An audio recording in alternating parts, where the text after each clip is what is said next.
அனைவருக்கும் வணக்கம்.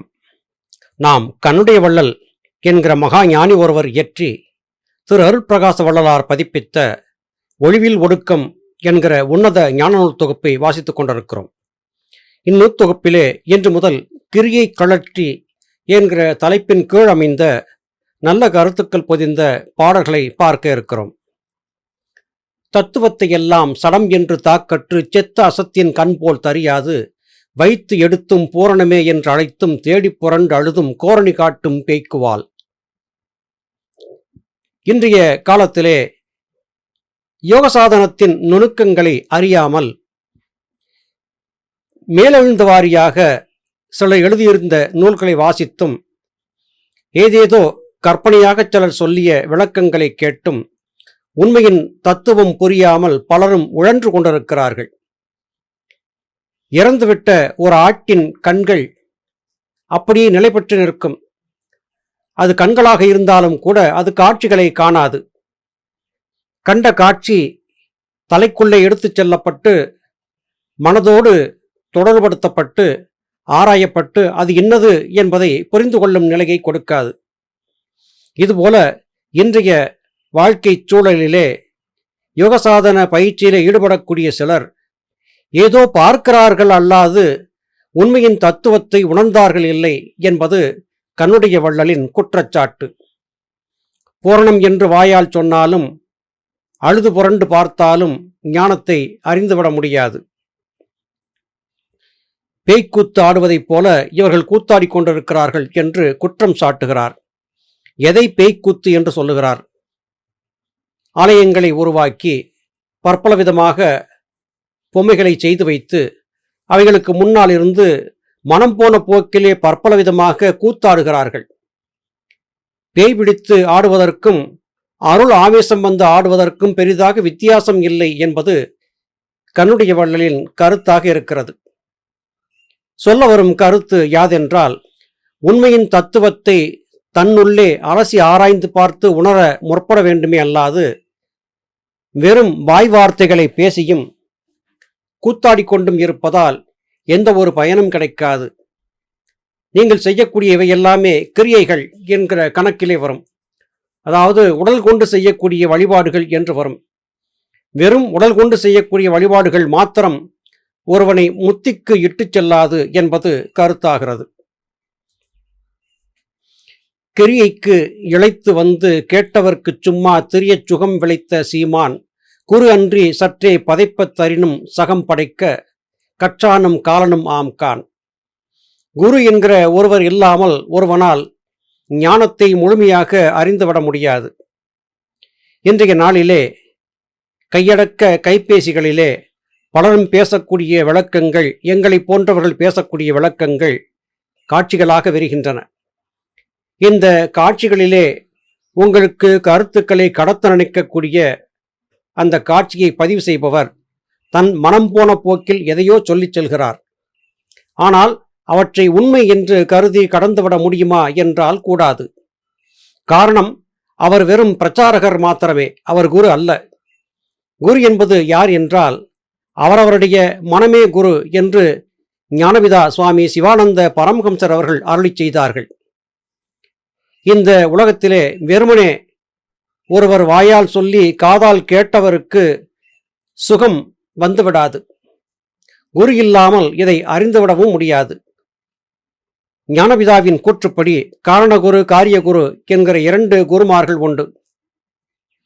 மனம் காரண குருவாகவும் வித்தையை காட்டிக் கொடுப்பவர் காரிய குருவாகவும் இருக்கிறார் என்றெல்லாம் சொல்வார்கள்.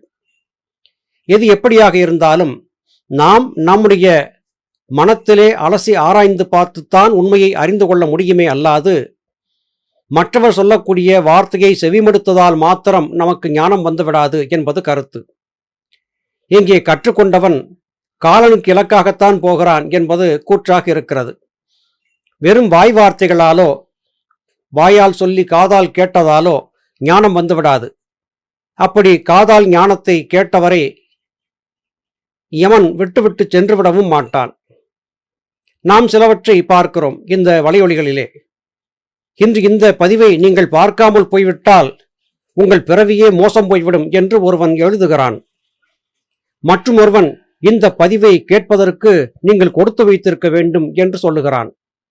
இன்னொருவன் தான் சொல்லக்கூடிய இந்த குரல் செய்திகளை கேட்பவர்களுக்கு முத்தி மோட்சம் கிடைக்கும், நேரடியாக இறைவனிடத்திலே அவர்களுக்கு கர்மவினைகளுக்கான மன்னிப்பு கிடைக்கும் என்றெல்லாம் வாய்க்கூசாமல் பொய் புகழ்கிறார்கள். இப்படிப்பட்டவர்கள் தாங்களும் கெட்டு மற்றவர்களையும் கெடுத்து விடுவார்கள் என்று கண்ணுடைய வள்ளல் குறிப்பிடுகிறார்.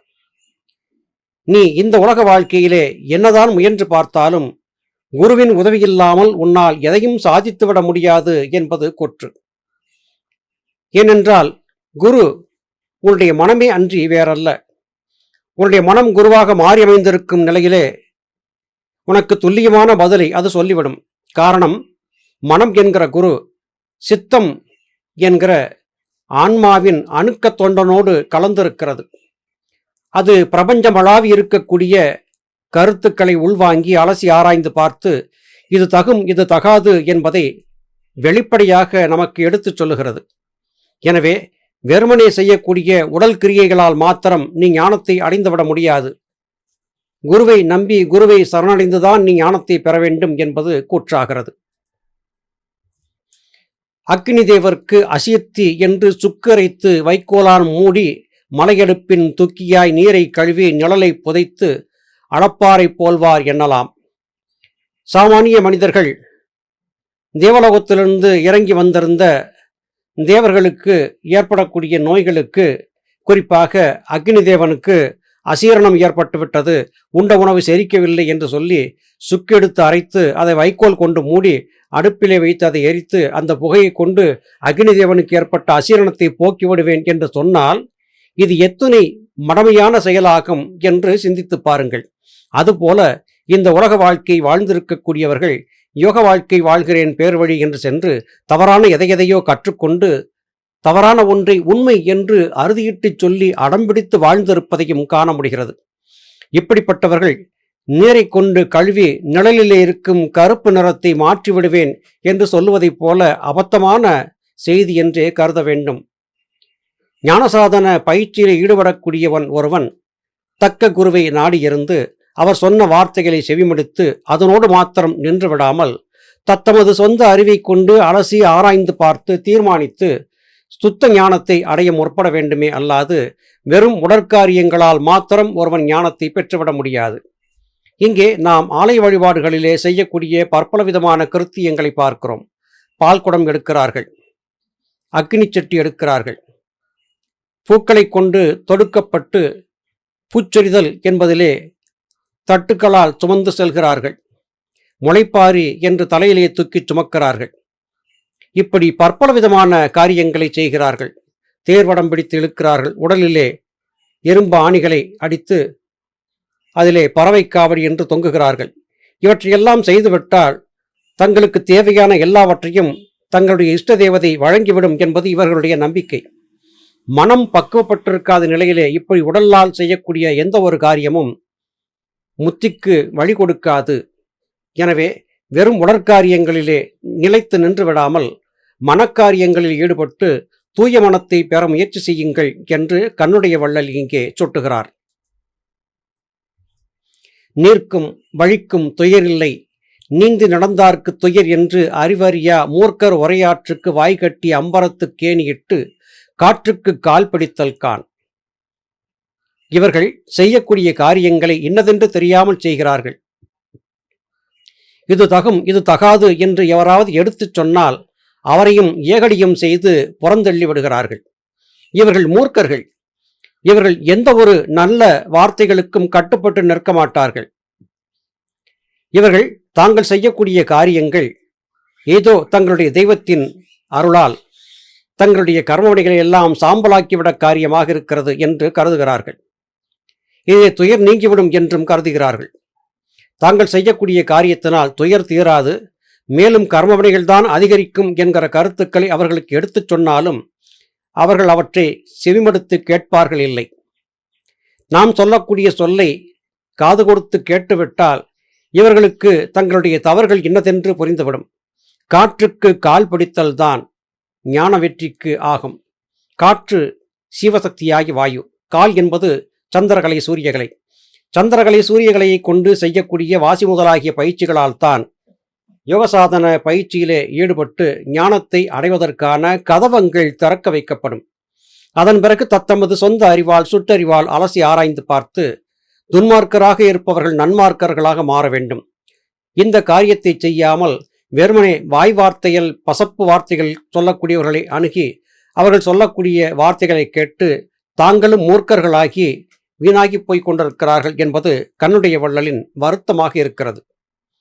அருமை சகோதர சகோதரிகளே, எக்காரணத்தை கொண்டும் பசப்பு வார்த்தைகள் சொல்பவர்களை நம்பி ஏமாந்து விடாமல் ஞானத்தை நோக்கி பயணிப்பதிலே உறுதிபட நிற்க வேண்டும் என்பதே கருத்து. மீண்டும் அடுத்த பதிவிலே உங்களை சந்திக்கிறேன். அதுவரையிலும் நன்றி, வணக்கம்.